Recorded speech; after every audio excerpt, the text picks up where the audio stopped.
नमस्कार, आप सबका यहाँ स्वागत है। जैसा कि आपको मालूम है, 2 अक्टूबर 2022 से जन सुराज अभियान के तहत जो पदयात्रा हम लोगों ने पश्चिम चंपारण के गांधी आश्रम भितिहरवा से शुरू की, उसको अब करीब 18 महीने 4 दिन हो गए हैं। और इन 18 महीनों में पश्चिम चंपारण से चल के पूर्वी चंपारण, शिवहर होते हुए गोपालगंज, सिवान, छपरा, वैशाली, समस्तीपुर, मुजफ्फरपुर, सीतामढ़ी, मधुबनी, दरभंगा, बेगूसराय, खगड़िया होते हुए हम लोग आपके जिले सहरसा में अभी कुछ 10 दिन पहले आए। अभी मैं सहरसा में करीब 15 से 20 दिन और रहूंगा।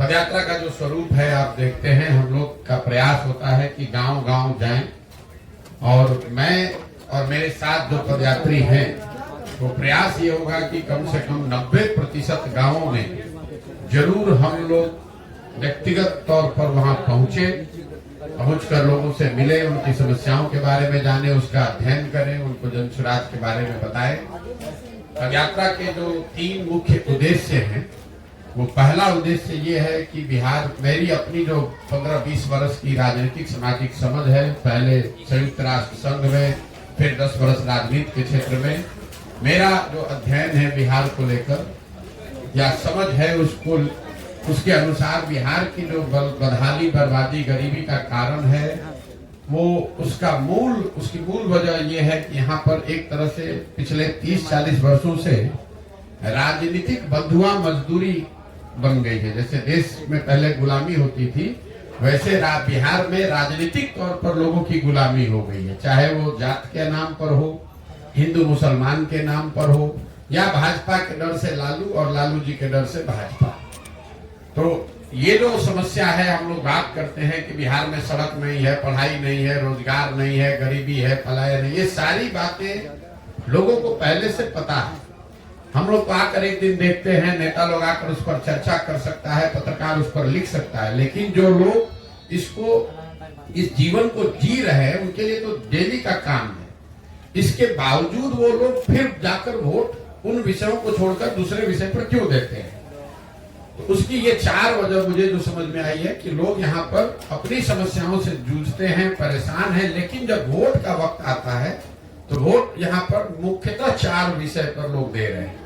पहला, अपनी जाति के आधार पे। दूसरा, जो जाति से बचा वो धर्म के आधार पर। ये मानना कि सिर्फ बिहार में हर व्यक्ति जाति पर वोट दे रहा है, ये भी बिल्कुल सिरे से इसको मैं खारिज करता हूँ। और इसका उदाहरण भी मैं हमेशा देता हूँ कि अगर हर व्यक्ति बिहार में जाति के नाम पर ही वोट दे रहा है, तो नरेंद्र मोदी जी को वोट बिहार में दे कौन रहा है? उनके जाति का तो बिहार में आदमी नहीं रहता है। तो ये दिखाता है कि हर व्यक्ति जाति के नाम पर वोट नहीं दे रहा है। जो व्यक्ति जाति के नाम पर वोट नहीं दे रहा है, वो हिंदू मुसलमान विचारधारा, राष्ट्रवाद के नाम पर वोट दे रहा है। लेकिन इन दोनों के बाद भी करीब आधी बिहार की जनता 2 विषयों पर वोट कर रही है। वो है लालू जी के डर से भाजपा, जिसको आप कह सकते हैं विकल्प के अभाव में। भाजपा को दे नहीं सकता इसलिए लालू जी को दे रहा है, लालू जी को नहीं दे सकता इसलिए भाजपा को दे रहा है।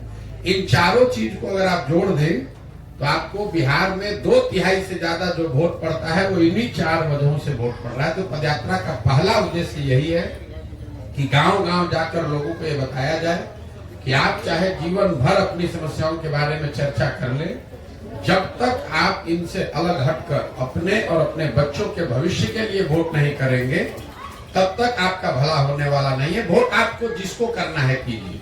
इस पूरे पदयात्रा के दौरान मैं ये नहीं कह रहा हूं कि वोट किसको कीजिए, मैं ये कह रहा हूं कि आप वोट किस बात के लिए कीजिए। अगर आपको मोदी जी को वोट करना है, मोदी को करो, लालू को करना है, लालू को करो, लेकिन वोट अपने और अपने बच्चों के लिए करो। ये पदयात्रा का पहला उद्देश्य है, गांव-गांव जाकर बताना।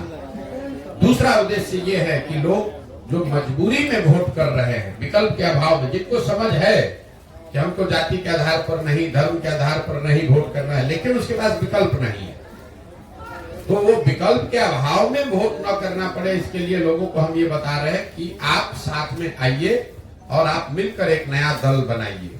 कई लोगों को ये लगता है मेरे नजरिए से कि पहले नेताओं की, दलों की मदद करते थे, अब बिहार में ये क्या नया काम कर रहे हैं। तो मैं आपके जरिए से आपको और आपके दर्शकों को, बिहार की जनता को बताना चाह रहा हूं कि मैं नया काम कुछ नहीं कर रहा हूं। जो काम हम पहले कर रहे थे वही काम कर रहे हैं। पहले मैं नेताओं को, दलों को सुझाव देता था कि किस तरीके से अपने संगठन को, दल को व्यवस्थित कीजिए, कैसे आप किन मुद्दों को लेकर जनता के बीच में जाइए, कैसे प्रचार प्रसार कीजिए, कैसे चुनाव लड़िए, जीतिए। वही काम हम आज कर रहे हैं। फर्क बस इतना है कि पहले दल और नेता के लिए कर रहे थे, अब बिहार के समाज के लिए कर रहे हैं। तो पदयात्रा का दूसरा उद्देश्य है कि लोगों को, समाज को बताया जाए, और जो लोग राजनीतिक तौर पर जागरूक हैं, नया दल, नया व्यवस्था बनाना चाहते हैं, उनको संगठित करके उनकी मदद की जाए ताकि बिहार में एक नया दल, नया विकल्प बन सके। और तीसरा पदयात्रा का जो उद्देश्य है कि अगर लोग सही तरीके से वोट कर भी दें, सही लोग चुनकर आ भी जाएं, तो भी बिहार तब तक नहीं सुधरेगा जब तक बिहार को सुधारने का एक नजरिया, एक प्लान, सोचा समझा विजन ना हो। तो इस पदयात्रा के दौरान एक लक्ष्य ये है कि बिहार के 8,500 पंचायतों का जमीन पर अध्ययन करके, विशेषज्ञों की राय से, लोगों की सलाह से हर पंचायत का एक 10 वर्षीय योजना बनाया जाए, ताकि लोग ये देख सके वोट करने से पहले कि उनके पंचायत को अगले 10 वर्ष में विकसित बनाने के लिए जन सुराज के पास क्या योजना है, क्या प्लान है। उस योजना को बनाकर पहले जारी करेंगे, लोग उसको देख पाएंगे, पढ़ पाएंगे, उनको ठीक लगेगा तो जुड़िए, ना ठीक लगे तो कोई बात नहीं है। तो पदयात्रा में जो इतना लंबा समय लग रहा है वो इसीलिए लग रहा है कि ये सिर्फ किलोमीटर चलने का मुद्दा नहीं है।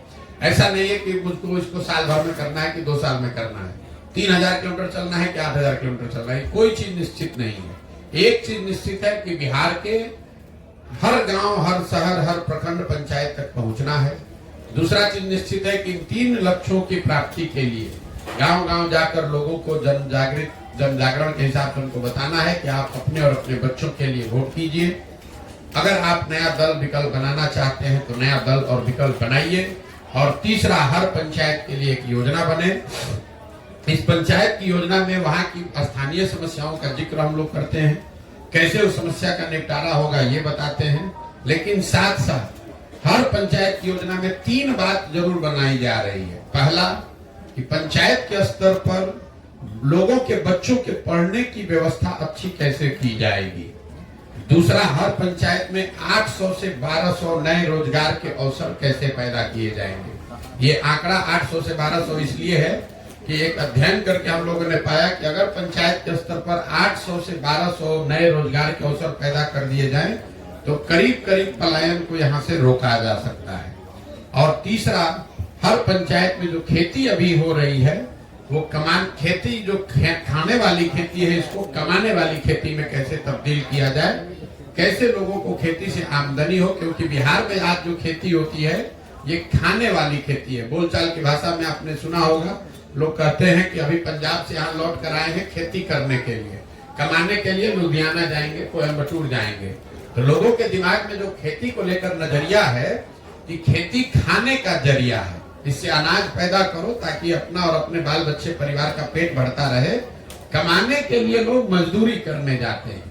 तो ये योजना बनाने का प्रयास कि बिहार में जो खेती करने वाले लोग हैं उनके लिए खेती कमाने का जरिया कैसे हो, ये एक लक्ष्य है।